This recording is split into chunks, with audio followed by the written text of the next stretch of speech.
सुबह का वक्त था। शहर का मशहूर काला बाजार चौक आज भी लोगों की आवाज़ों से गूंज रहा था। मसाले की महक, सब्जियों की ताजगी और खरीदारों की ऊंची आवाज़ें पूरे माहौल में घुली थी।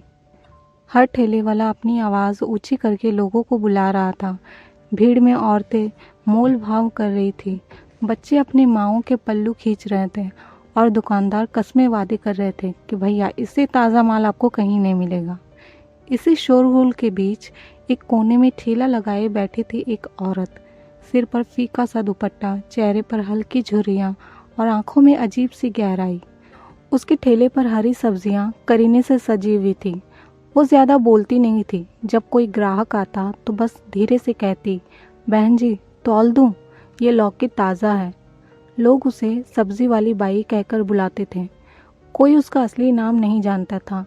पड़ोस की औरतें उससे बहुत घुल मिल जाती। एक दिन पास के दुकानदार ने कहा, अरे भाई तू बड़ी सीधी सादी है, तेरे ठेले पर कभी किसी को मोल भाव करते नहीं देखा। औरत मुस्कुराई और बोली, अम्मा सब्जी तौलते वक्त अगर ईमानदारी हो तो मोल भाव की ज़रूरत ही नहीं रहती। ये सुनकर सब हंस पड़े। किसी ने गौर नहीं किया कि उसके शब्दों में कितनी गहराई छुपी है। लेकिन इस बाजार की रौनक के पीछे एक कड़वी सच्चाई भी थी। हर हफ्ते कुछ गुंडे आते और सब ठेले वालों से पैसे वसूलते। हफ्ता, ये शब्द सुनते ही बेचारे गरीब सब्जी वाले कांप जाते। उस दिन भी दोपहर के वक्त 3 दबंग गुंडे आए। जितने ठेले वाले हैं सब लाइन लगो और पैसे निकालो एक एक करके। एक बुजुर्ग सब्जी वाले ने धीरे से कहा, भाई आज कमाई नहीं हुई है, कल दे दूंगा। गुंडे ने बिना सोचे समझे उसकी ठेली पलट दी। बुजुर्ग की सारी सब्जियां कीचड़ में गिर गई। बुजुर्ग की आंखों में आंसू आ गए। भीड़ खामोश थी। किसी में हिम्मत नहीं थी कि आवाज़ उठाएं इन गुंडों के खिलाफ। लेकिन उसी वक्त कोने में बैठी सब्जी वाली बाई ने अपनी आंखें ऊपर उठाई। उसकी नज़र सीधी उस गुंडे से टकराई। कुछ पल को गुंडा सकपका गया। उसे समझ नहीं आया कि इस औरत की आंखों में ऐसी आग क्यों है, मगर अगले ही पल औरत ने सिर झुका लिया, जैसे कुछ हुआ ही ना हो। गुंडा हंस पड़ा, बुढ़िया की आंखों में अकड़ तो देखो, और वो इतना कहकर चला गया। लेकिन उसे पता नहीं था कि ये नज़र किसी आम औरत की नहीं थी। रात को वही सब्जी वाली अपने छोटे से कमरे में लौटी। कमरा साधारण था, चारपाई, एक छोटा सा बल्ब और दीवार पर टंगा पुराना कैलेंडर। लेकिन जैसे ही उसने दरवाज़ा बंद किया, उसका रूप बदल गया। उसने दुपट्टा उतारा, आईने में खुद को देखा। चेहरे से वो एक थकी हुई औरत नहीं थी, बल्कि नज़रें तेज़, जबड़े कसे हुए, आत्मविश्वास से भरी एक पुलिस अफसर खड़ी थी। वो थी डीएसपी रागिनी चौहान। रागिनी ने आईने में खुद से कहा, आज फिर एक ठेले वाले की ठेली उलट दी गई। अगर मैं सिर्फ डीएसपी बनकर आती तो ये सब चौकन्ने हो जाते। अब इन्हें उसी खेल में हराना होगा जिस खेल में ये लोग बाजीगर बने बैठे हैं। बल्ब की रोशनी उसके चेहरे पर पड़ रही थी। अब वहाँ सब्जी वाली बाई नहीं थी, बल्कि एक जांबाज डीएसपी का चेहरा था, जो अपने शहर के लिए किसी भी हद तक जा सकती थी। सुबह की ठंडी हवा में काला बाजार चौक धीरे धीरे जाग रहा था। लोगों को पता ही नहीं था कि जिस सब्जी वाली को वे रोज़ देखते हैं, असल में वही उनकी रखवाली कर रही है। रात को ठंडी चारपाई पर लेटी रागिनी को अक्सर अपने गांव की याद आती। वो भी तो एक मजदूर की बेटी थी। बचपन में उसने देखा था कि कैसे कुछ दबंग लोगों ने उसके पिता की छोटी दुकान से ज़बरदस्ती पैसे छीने थे। पिता ने विरोध किया तो उन्हें बुरी तरह पिटा गया। उस दिन रागिनी ने ठान लिया था, एक दिन मैं पुलिस अफसर बनूंगी और इन गुंडों से बदला लूंगी, सिर्फ अपने लिए नहीं, सबके लिए। आज डीएसपी बनकर वो उसी वादे को निभा रही थी। हर दिन वो ठेले पर बैठती, लोग आते, सब्जी खरीदते, उसे मजाक करते, लेकिन उसकी नज़रें हमेशा आसपास घूमती रहती। कौन किससे बात कर रहा है, कौन सा गुंडा किसके पास खड़ा है, किस गली से कौन सी गाड़ी निकली। कभी कभी वो जानबूझकर ठेले वालों से पूछती, भैया ये हफ्ता वाला मसला कब से चल रहा है। लोग तो पहले डर जाते, फिर धीरे से कहते, बहन मत पूछ, कई साल हो गए, पुलिस भी कुछ नहीं करती, सब मिले हुए हैं। ये सुनकर उसका खून खौल उठता है, लेकिन चेहरे पर वही साधारण मुस्कान बनी रहती है। रागिनी ने अकेले यह मिशन नहीं लिया था, उसके साथ 2-3 ईमानदार पुलिस वाले भी थे। ये लोग अलग अलग भेष में रोज़ बाजार में घूमते, कोई दूध वाला बनकर, कोई रिक्शे वाला बनकर, तो कोई साधारण खरीदार बनकर। उन सब का मकसद था सबूत इकट्ठा करना।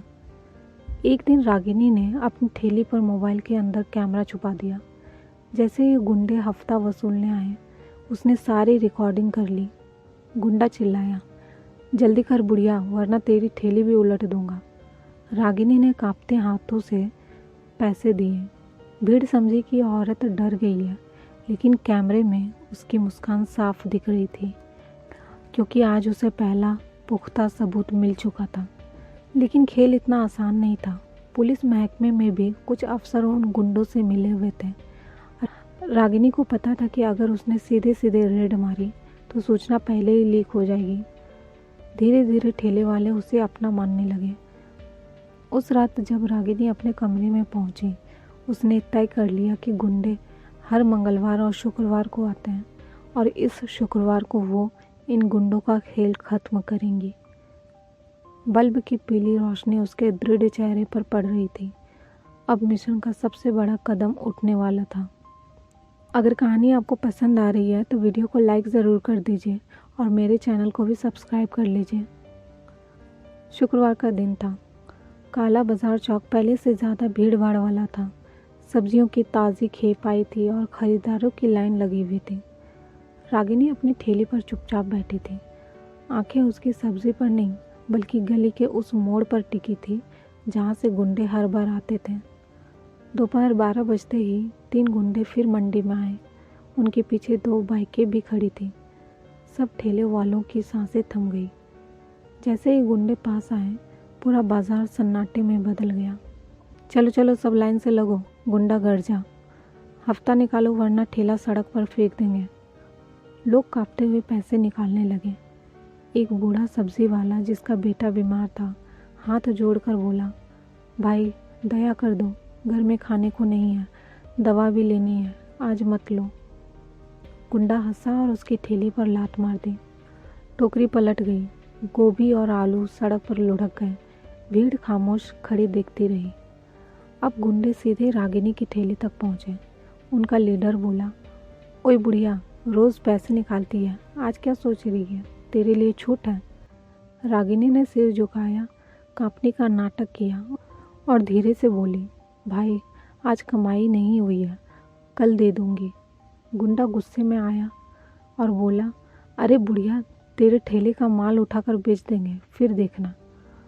उसने रागिनी का हाथ पकड़ लिया।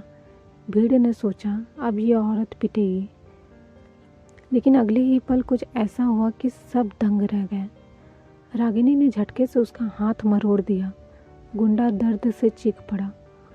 उसके साथी लाठी लेकर दौड़े, लेकिन रागिनी ने पास रखी तराजू की बट उठाई और एक के हाथ पे दे मारी। लाठी ज़मीन पर गिर गई। भीड़ अवाक थी। किसी ने कभी नहीं सोचा था कि एक साधारण सी सब्जी वाली इतनी ताकतवर हो सकती है।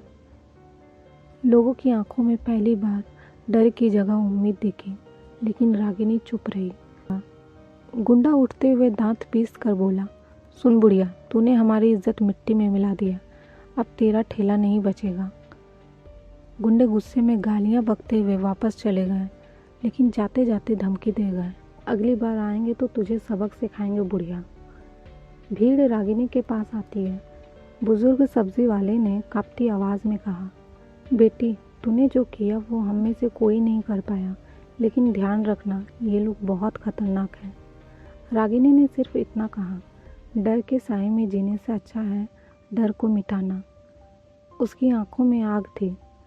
अब खेल आखिरी पड़ाव की ओर बढ़ रहा था। गुंडों की धमकी के बाद पूरा बाजार कई दिन सहमा सहमा रहा, लेकिन रागिनी रोज़ अपने ठेले पर आती रही, जैसे कुछ हुआ ही ना हो। असल में अब उसका असली जाल बिछ चुका था। एक सुबह अचानक बाजार की गली में 4 गाड़ियां आके रुकी। उनसे उतरे पुलिस वाले और उनके आगे खड़ी थी रागिनी। उन्होंने अपने सिर से पल्लू हटाया। भीड़ ने पहली बार देखा कि ये बूढ़ी सब्जी वाली दरअसल डीएसपी रागिनी चौहान है। सबके मुंह से एक साथ निकला, अरे ये तो पुलिस अफसर है। इसी बीच गुंडे फिर आए, हथियारों से लैस, लेकिन इस बार हालात अलग थे। चारों तरफ पुलिस की घेराबंदी थी। गुंडों का लीडर चिल्लाया, बुढ़िया तू तो पुलिस वाली निकली, हमें बेवकूफ़ बनाया तूने। रागिनी ने ठंडी मुस्कान दी, बेईमान हमेशा सोचता है कि सब उसे बेवकूफ़ बना रहे हैं, असल में वो खुद अपने लालच से अंधा होता है। गुंडे भागने लगे, तभी पुलिस ने लाठी चार्ज कर उन्हें दबोच लिया। भीड़ तालियों से गूंज उठी। मामला अदालत पहुंचा। आरोप इतने पक्के थे कि बचने का कोई रास्ता नहीं था। जज ने एक अनोखा फैसला सुनाया, ये गुंडे आम जनता से जबरन वसूली करते थे, अब इन्हें वही काम करना होगा जिससे इन्हें शर्म आती है, सब्ज़ी बेचना। अगले 6 महीने ये लोग रोज़ाना सब्ज़ी मंडी में मजदूर और ठेले वाले बनकर काम करेंगे और इनकी कमाई सीधे पीड़ितों के परिवारों को जाएगी। पूरे शहर में सनसनी मच गई। लोगों ने पहली बार देखा कि गुंडे, जो कल तक डर का दूसरा नाम थे, अब सड़क पर सब्जियां तौल रहे थे। बुजुर्ग सब्जी वाला जिसकी ठेली तोड़ी गई थी, उसी गुंडे से आलू खरीदते हुए बोला, अब समझ आया बेटा, सब्जी कमाना आसान है या लूटना। गुंडा सिर झुकाकर बोला, कसम है अब कभी जुल्म नहीं करेंगे। डीएसपी रागिनी चौहान फिर उसी गली से गुजरी, लेकिन इस बार साड़ी में नहीं बल्कि अपनी पुलिस की वर्दी में। भीड़ ने उन्हें फूलों से नहला दिया। रागिनी ने मुस्कुराकर कहा, अगर डर कर चुप रहोगे तो गुंडे बढ़ेंगे, लेकिन एकजुट होकर डट जाओ तो गुंडे भी सब्जी तौलना सीख जाते हैं। पूरा बाजार तालियों से गूंज उठा।